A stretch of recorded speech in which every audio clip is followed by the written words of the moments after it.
আপনি কি কখনো ভেবে দেখেছেন, যাকে হাজার বছর ধরে দানব বলা হয়েছে সে কি সত্যিই দানব ছিল? যার চোখের দিকে তাকালেই মানুষ পাথর হয়ে যায়, যার মাথায় ছিল জীবন্ত বিষাক্ত সাপ। সেই মেডুসা একসময় ছিল অসাধারণ সুন্দরী নিষ্পাপ এক মহামানবী।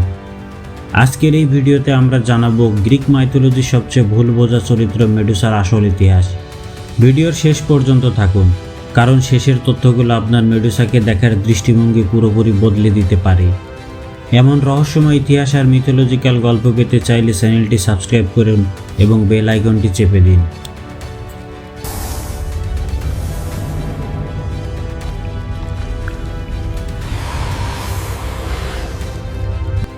গ্রিক মাইথোলজিতে মেডুসা ছিল গর্গন নামে পরিচিত 3 বোনের একজন। তার 2 বোন স্টোনো এবং ইউরালের ছিল অমর, কিন্তু মেডুসা ছিল একমাত্র নশ্বর অর্থাৎ মরণশীল। এই একটি বিষয় তাকে অন্যদের থেকে আলাদা করে দেয় এবং পরবর্তীতে তার জীবনের সবচেয়ে বড় ট্র্যাজেডির কারণ হয়ে দাঁড়ায়। কারণ দেবতাদের জগতের দুর্বলতা মানেই শিকার হওয়া।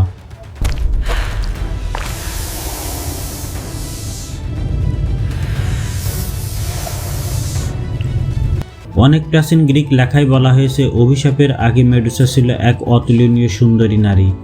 তার লম্বা চলমলে চুল আর আকর্ষণীয় চেহারা মানুষের পাশাপাশি দেবতাদেরও আকৃষ্ট করত। সে দেবী অ্যানেথার মন্দিরের একজন সেবিকা ছিল এবং আজীবন পবিত্র থাকার শপথ নিয়েছিল।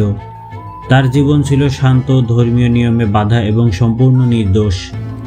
কিন্তু ভাগ্য যেন তাকে দানব বানানোর সিদ্ধান্ত আগেই নিয়ে রেখেছিল। সমুদ্রের দেবতা পোসাইডন মেসুডার সৌন্দর্যে মোহিত হয়ে পড়ে।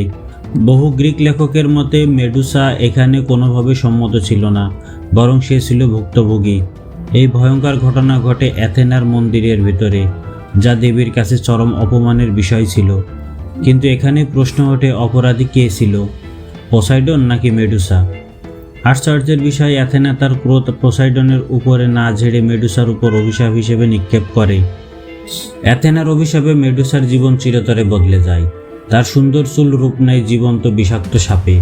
তার মুখ হয়ে যায় ভয়ঙ্কর, যার চোখের দিকে তাকালে সেই মুহূর্তে মানুষ পাথর হয়ে যায়। এক সময়ের সুন্দরী মেডুসা এখন ভয়ে পরিণত হয় মানুষের দুঃস্বপ্নে। সমাজ তাকে ত্যাগ করে, মানুষ তাকে দানব বলে আখ্যা দেয়, আর সে আশ্রয় নেয় এক অন্ধকার নির্জন গুহায়। এখন আমি আপনাকে প্রশ্ন করছি, আপনার কি মনে হয় এই শাস্তি কি ন্যায্য ছিল? কমেন্টে আপনার মতামত অবশ্যই লিখবেন। সময়ের সাথে সাথে মেডুসার নাম ছড়িয়ে পড়ে ভয়ের প্রতীক হিসেবে। একদিন রাজ্য পডিকশন যুবক বীর পার্সিয়াকে আদেশ দেয় মেডুসার মাথা এনে দিতে। এটি ছিল প্রায় অসম্ভব এক মিশন, কারণ সরাসরি মেডুসার দিকে তাকানো মানেই মৃত্যু। দেবতারা পার্সিয়াকে সাহায্য করে।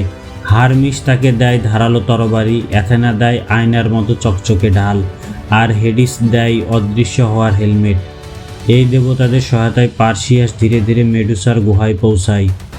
পার্সিয়াস সরাসরি মেডুসার দিকে না তাকিয়ে ঢালের প্রতিফলনে তার অবস্থান দেখে নেয় এবং এক ঝটকায় তার মাথা কেটে ফেলে।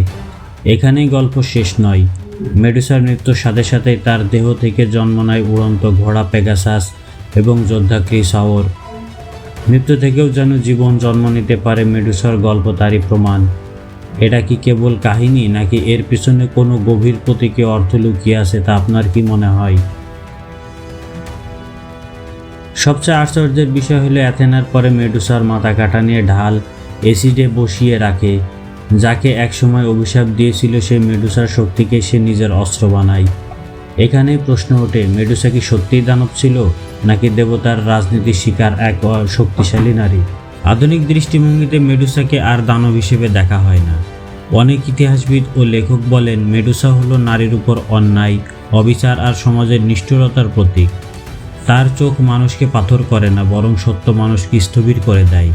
সে ছিল ভুক্তভোগী, কিন্তু তার কাহিনী শক্তির গল্পে রূপ নিয়েছে। ভিডিও শেষ করার আগে আপনাদের কাছে আমার শেষ প্রশ্ন, আপনার চোখে মেডুসা কি দানব নাকি অন্যায়ের শিকার এক করুণ নারী? কমেন্টে আপনার মতামত অবশ্যই লিখুন। যদি এমন আরও রহস্যময় মিথোলজিক্যাল আর ইতিহাসের গল্প পেতে চান তাহলে ভিডিওটি লাইক দিন, চ্যানেলটি সাবস্ক্রাইব করুন এবং বেল আইকনে চাপ দিতে ভুলবেন না। মেডুসার গল্প এখানেই শেষ হয়নি। প্রাচীন গ্রিসে তার মুখের প্রতিকৃতি বহু জায়গায় ব্যবহার করা হতো, বিশেষ করে ঘরবাড়ির দরজায়, ঢালে কিংবা মন্দিরের দেয়ালে। মানুষ বিশ্বাস করত মেডুসার ভয়ঙ্কর মুখ খারাপ শক্তি, অশুভ আত্মা আর দুষ্ট নজর থেকে রক্ষা করে। যাকে একসময় সবাই ভয় পেত, তাকেই আবার মানুষ হিসেবে, রক্ষাকর্তা হিসেবে ব্যবহার করত। এই দ্বৈততা মেডুসার চরিত্রকে আরও গভীর ও রহস্যময় করে তোলে। শিল্পকলা ও ভাস্কর্যে মেডুসার রূপ সবসময়ের সাথে বদলেছে। প্রাচীন গ্রিস শিল্পে তাকে দেখা হতো ভয়ঙ্কর বিকৃত চেহারা, কিন্তু রেনেসাঁ যুগে এসে শিল্পীরা মেডুসাকে আবার সুন্দরী নারীর রূপে আঁকতে শুরু করে। এর সবচেয়ে বিখ্যাত উদাহরণ হলো কারাভুজ্জির মেডুসা চিত্রকর্ম, যেখানে তার মুখে ভয় আর যন্ত্রণা স্পষ্টভাবে ফুটে উঠেছে। এই পরিবর্তন প্রমাণ করে মানুষের দৃষ্টিভঙ্গি বদলার ইতিহাসের চরিত্রগুলোকেও নতুনভাবে দেখা যায়।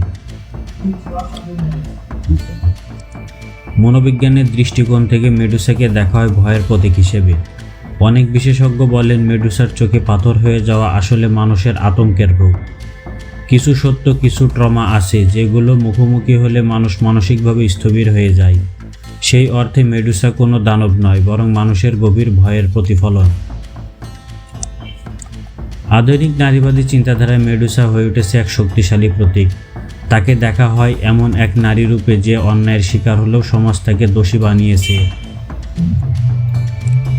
অনেক লেখক বলেন মেডুসার ভয়ঙ্কর চেহারা আসলে সমাজের ভয়, এক শক্তিশালী স্বাধীন নারীর ভয়। তাই তাকে দানব বানিয়ে উপস্থাপন করা হয়েছে, যেন মানুষ তার শক্তিকে ভয় পায় এবং ভুল বোঝে। আজকের জনপ্রিয় সংস্কৃতিতে মেডুসার উপস্থিতি স্পষ্ট। সিনেমা, ভিডিও গেম, কমিক্স আর সিরিজে মেডুসাকে কখনো ভিলেন, কখনো ট্র্যাজিক নায়িকা হিসেবে দেখানো হয়। কিন্তু প্রতিবারই তার গল্প মানুষের কৌতূহল জাগায়, কারণ মেডুসা শুধু একটি চরিত্র নয়, সে এক প্রশ্ন: কে দানব আর কে নির্দোষ? এখন আমি আপনাদের আরেকটি প্রশ্ন করতে চাই, যদি মেডুসার জায়গায় আপনি থাকতেন, যদি আপনার জীবনের সবচেয়ে বড় অন্যায়টাই আপনাকে দানব বানিয়ে দিত, তাহলে আপনি কি করতেন? কমেন্টে লিখুন, কারণ আপনার মতামত এই গল্পকে আরও জীবন্ত করে তোলে। এই কারণে মেডুসার গল্প হাজার হাজার বছর পরেও আমাদের ভাবায়। এটি শুধু গ্রিক মিথোলজি নয়, এটি ক্ষমতা, অন্যায় আর সমাজের বিচার ব্যবস্থার এক আয়না। আজও আমরা অনেক মানুষকে দেখি যাদের গল্প শোনা হয় না, যাদের সহজে দানব বানিয়ে দেওয়া হয়। মেডুসা তাদেরই প্রতীক। ভিডিও শেষ করার আগে আরও মনে করিয়ে দিচ্ছি, এমন আরও রহস্যময়, অজানা চিন্তা বিষয় ডুবে দেওয়ার মতো গল্প পেতে চাইলে চ্যানেলটি সাবস্ক্রাইব করুন। চ্যানেলটি সাবস্ক্রাইব করে বেল আইকনটি চাপিয়ে দিন। আর অবশ্যই কমেন্টে লিখুন মেডুসার গল্প থেকে আপনি সবচেয়ে বড় শিক্ষা কী পেলেন।